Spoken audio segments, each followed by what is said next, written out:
If life is so terrible on so many reserves, why do people stay? Why don't they just pack up and move to the city?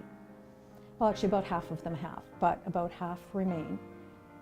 And that's because they are very attached to the land, and their connection to their ancestors, to their history, to the always people, is through the land. As soon as Indigenous communities were nailed to one spot called a reserve, they lost the ability to pack up and leave and go follow a better leader. And then when Indian Affairs would simply impose leadership on them, if they didn't vote for the chief and councils that Indian Affairs wanted, Indian Affairs simply named them themselves.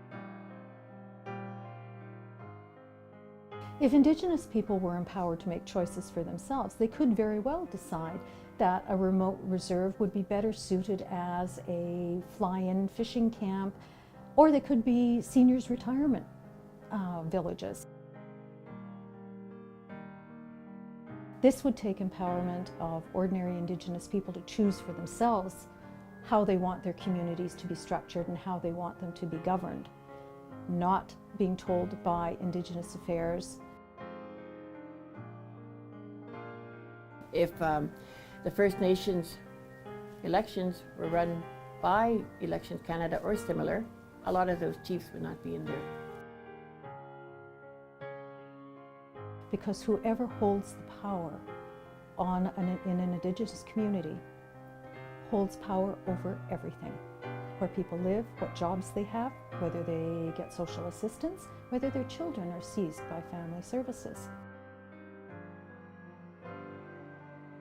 The root cause of so much pain, misery, suffering on reserves can be tracked right back to this entrenched powerlessness.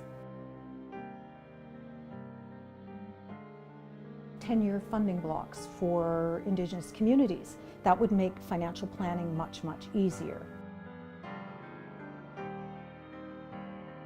This $5 treaty money should be raised to $5,000 because it would make the people self-sufficient, it would help them get on their feet, and it would give them incentive to get out and get work. The treaty annuity goes a long way to healing the divide, the tensions, the guilt that is a corrosive element between Indigenous and non-Indigenous communities. And by honoring an element of the treaties that's never been honored, and the sole element of the treaty that empowers the individual within the collective, I think we build on something potentially quite marvelous, quite ground-shaking in terms of political power and political dynamics.